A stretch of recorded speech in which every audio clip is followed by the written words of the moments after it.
Hello everyone, and welcome to GoldenNova's First Reacts, where I react first to all the things you want to see reacted to first, as long as I'm the first person you come to react to things first. Folks, trains are back. The big level 10 Earth attribute machine-type monsters are at it again. They've pulled into the station a number of times, showing off some incredibly powerful combos, usually in the form of hitting you in the face with 2,000 damage outside the battle phase, and several thousand more in the battle phase. But what could they possibly add now? Well, we're going to find out when Blazing Dominion drops in the OCG.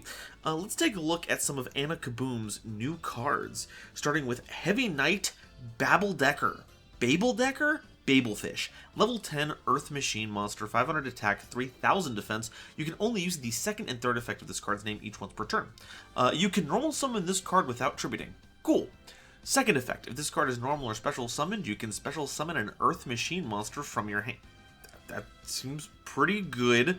And third, if your opponent activated a card or effect this turn, you can special summon a rank 10 Earth Machine Monster from your extra deck. Using this card you control's material, this is treated as an Xyz summon. So it's not a quick effect, so you can't hit your opponent with just a random... Lieb is not the right one, Gustav is not the right one, Super Dora, that's it. You can't with like a Super Dora that just becomes unaffected by something during their turn. It has to be during your turn, so it's kind of like a weird triple tactics talent, but the punishment is an Xyz monster that kills you.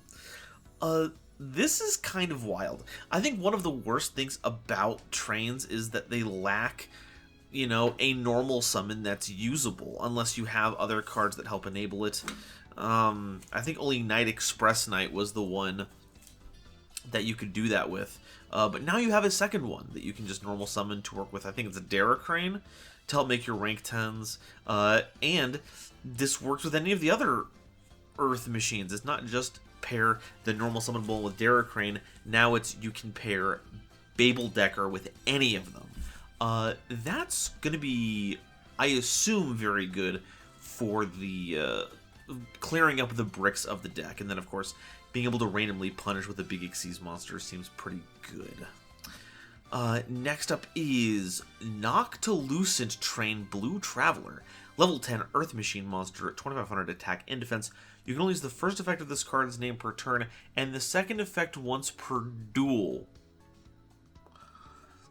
You can discard this card, first effect, to add a Train Connection or Revolving Switchyard from your deck or graveyard to your hand. I remember what Revolving Switchyard does. That's the field spell that like gets you stuff when you summon other things. Moby, please, Moby. He sees that I'm talking and now wants to lay on everything. What is it? It was Train Connection. That's not the weird equip spell, is it? I should probably put Yu-Gi-Oh on there. It turns out trains exist. Yeah, Train Connection is the weird equip spell that no one ever plays, and that probably doesn't change anything. Here, let's get this on screen really quickly just so that you can see the example that I'm seeing. There we go. It must be equipped to an Earth Machine monster by banishing 2 level 10 or higher machine monsters from your graveyard. The equipped monster's attack becomes double its original attack. Also, it deals piercing damage. Other monsters you control can't attack. Maybe I'm signing this off too soon. Because that's pretty good on Lieb. And it does piercing. And Lieb multi-attacks. So while other monsters you control can't attack, it doesn't matter if you have the big one that attacks a bunch.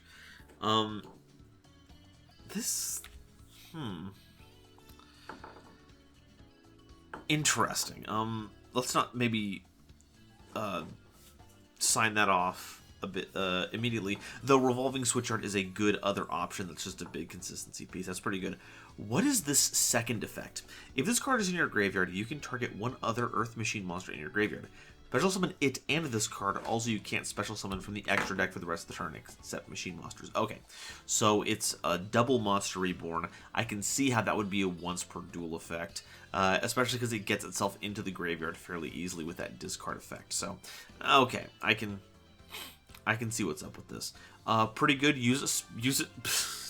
I wouldn't say use it sparingly. Just make sure that when you use it, it counts. let's go ahead and check out the next one. We have a new rank 10 monster, Super Dreadnought Rail Cannon Gustav Rocket. Oh my... Is there even a train underneath all of this? What in the world? This is unreal. This is like what happens when you get late game in Kingdom Hearts and the gummy ship goes crazy. It's a 5,000 attack, 3,000 defense monster requiring 3 level 10 monsters. But don't you worry, because once per turn you can also Xyz summon this card by discarding a card and using Gustav Max as material. Oh, well, heavens to Betsy, a discard. Turning a card in your hand into a rank up magic card. Says who? When your opponent activates a monster effect and this card has material, you can negate that effect, and if you destroy that monster, then inflict 1,000 damage to them. Second effect, once per turn during your end phase, attach a material from this card or destroy it. But you're not going to do that, right? Because, what, you go Gustav Max, punch for 2k... I guess you can hold this if you want. I guess this is better to hold on to if you're going first, right? It gives you a legitimate first turn option. As opposed to just the completely defensive Dora. But you can just punch for 2,000, summon this thing, if you want it for 5,000.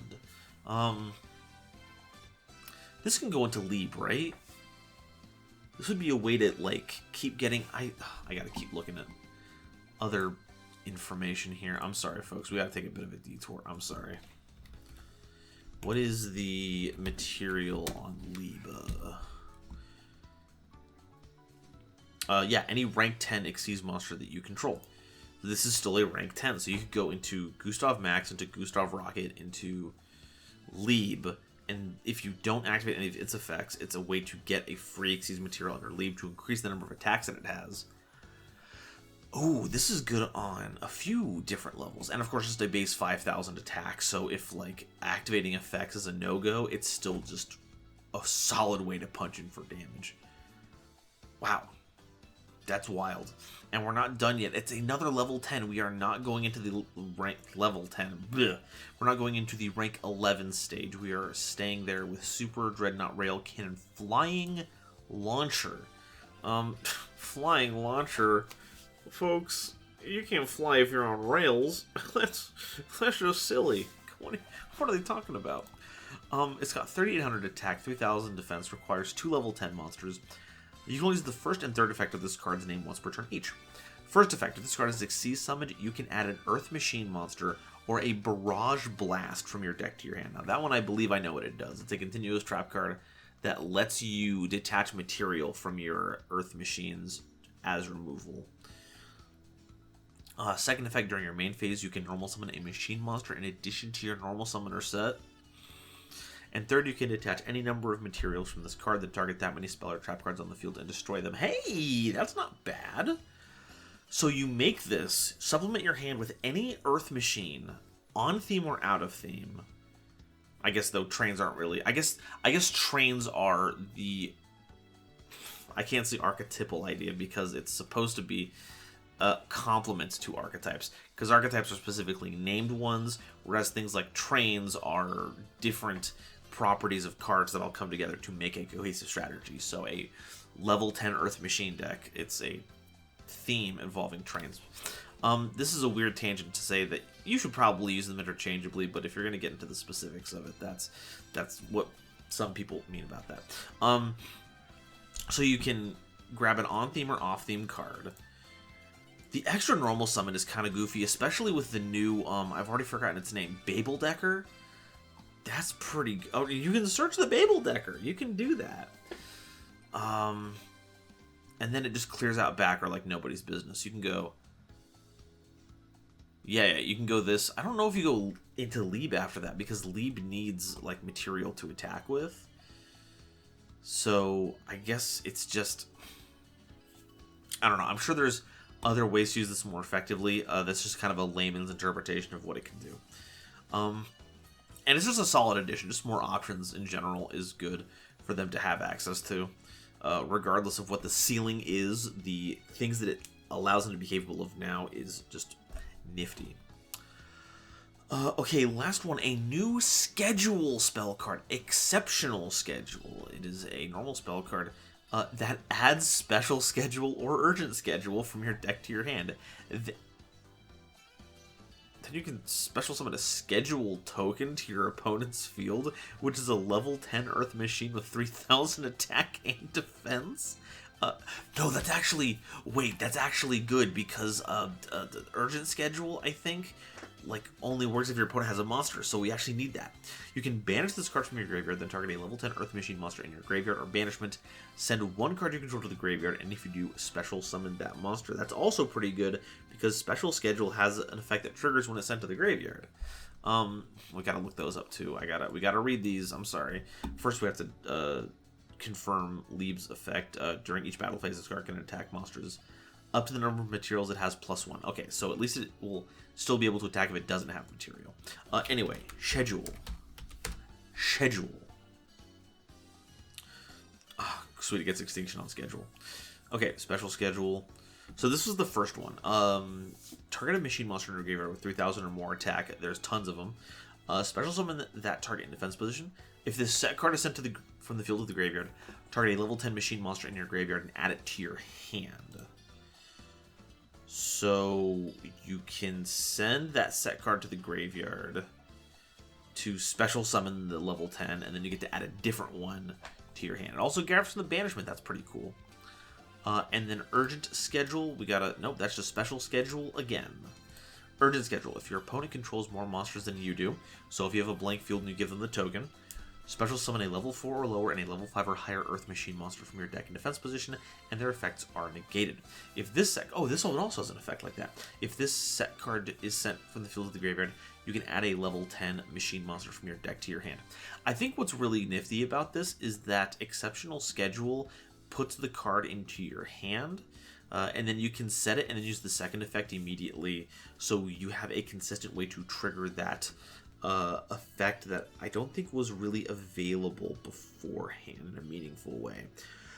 The question is, what do we do when it comes to dealing with the token? And the answer, of course, is a giant goddamn train. Liba eclipses this thing in attack power, so honestly, we probably don't need to worry about that. Okay, so this support is fantastic. It's another in a series of this legacy support helps fix problems with the original. To what extent that is, I could not tell you, but it does feel like there are some gaps being filled here, especially with the annoying we will refuse to name these cards in an archetypal way so we can easily search them. A variety of these things search named cards that otherwise have no connection to each other. So we have a way to get Train Connection. We have a way to get Revolving Switchyard. We have a way to get Barrage Blast now. Oh, and notably, in fact, let's get the exact text on Barrage Blast. I was trying to be all like, ooh, I've memorized card text, but let's get a real read on Barrage Blast here. Once per turn, you can detach any number of material from Xyz monsters you control, then target that many cards on the field and destroy them. That's spells and traps and monsters, so Barrage Blast lets our new second rank 10 hit even more targets. If an Xyz monster you control is destroyed by a battle or an opponent's card effect while this card is in your graveyard, you can banish this card and a machine Xyz monster from your graveyard to inflict damage to your opponent equal to the banished monster's rank times 200. That is also pretty good. A free 2,000 damage in retaliation is pretty nifty in the face of I've already dealt several thousand points of damage to you beforehand. I dare you to deal with my monster. Yeah, no, these are just fantastic. Exceptional Schedule is unreasonably good for accessing your really good schedule cards. Flying Launcher can deal with back row in a pinch. It helps mobilize your machines. Not only does this get our new Babel guy onto the board, but there's things like Pegasus Stampede that we normal summon for stuff. That's pretty good. Gustav Rocket. This one is... I do think this is good. There's something about it that makes me feel a little weird. But having a way to answer monster effects while still dealing damage, I believe is a actual good turn 1 play. So the deck doesn't just immediately fold to, well, they told me to go first, so I guess I won't attack. Noctilucent is a very funny card. I look forward to a lot of frustration coming around for having your once per duel effect being negated. And I think Babeldecker is just a really solid addition to the theme. Just gives you more ways to mobilize your gigantic trains that otherwise would just get stuck in your hand. This is beautiful, and I love it, and it's great. Here's hoping this isn't the last of the train support that we'll be seeing. Maybe this is just the first of the wave that's going to show up in Blazing Dominion. But now I want to hear what all of you have to say about it. Are you excited for the new train cards? Am I massively overhyping their capabilities? Are they even functional in the deck? Have I been making connections that don't exist? Or am I correct? And are these things going to give the deck the kind of consistency and power that it's been jonesing for? Maybe not the power. The power of the deck has not been in question. Its ability to play through things and to play it all. And I think this does it without leaning into any other Earth Machine gimmicks that might be a little off base. Holy crap, I completely did not register Machina Citadel being a thing this entire time. But you get to play that in this, and it's incredible. And I love Machina Citadel so much. Once again, let me know all of your thoughts down below, and until the next time Konami drops some juicy spoilers, I'll see all of you next time. Bye-bye. Today's episode is brought to you by Dragon Shield. Get the sleeves as strong as dragon scales and save 5% on your order by using the coupon code GoldenNova at checkout while helping out the channel. It was also brought to you by my lovely patrons, including this month's illustrious Quasar Commanders, Upstairs Media and the Critic of Innocence, Nebula Navigators, 3rd Dynasty, Ada Basilisk, Adam Zajdel, Ancient Wizard, Andrew Newman, Battle Axe, Charlie Mercury, Chibi Gohan, Christopher Fuss, Clockswork, Comrade, Eric, Frankie, Garland Chaos, Green Knight, Great Big Pillock, Groog, Hairbear, Harry the Ominous Benefactor, Iron Zero, Iskander 711, Carp, Marion James E. Picata, Meme King, Millennia Asta, Muse Clark, Neon Yaminair, Orozco 09096, Panther J, Pat Boos, Rebel King Lucifer, Red Eyes Jackalow, RJ the Jank Monarch, Sonic 21 Blast, That One Dumbass, Thievery Coast and the Wizard Moose, Cosmic Crusaders Ally Vatnia, Animasta, Anthrak, A Random Pup, Blade Runner 1034, Blaze Rider, Blitzwolf, Chaz Ghost, Christopher Fuss, again, Chris B, Cool Trainer Dark, Dr. Entity RIP, Eki Bullock, Edwin Perez, Eva Padilla, Herbal D, Inblink, J.A. Flair, Julian Marquez, Kale the Dragon, Lobomaru02, Manga Pages, Mr. Machina, Natiel Lee Alexander, Nicholas Murphy, Not Al Gore, Obsidian, Pombo, Rhyme Kairos, Rogue Wolf, Shizuka Nijimura, Simic Toadstool, Stephen Huntsman, The Legendary Raven, The Queen of Time, The Gene, Tiger X2476, Zaldreka and Azentha, as well as all the wonderful Starlight Explorers you see on screen now. If you'd like to help me in my journey to cover all of Yu-Gi-Oh's archetypes, get my videos early, be a part of these credits and other awesome perks, it would mean the world to me if you would check out the link to my Patreon in the description or consider joining as a YouTube member.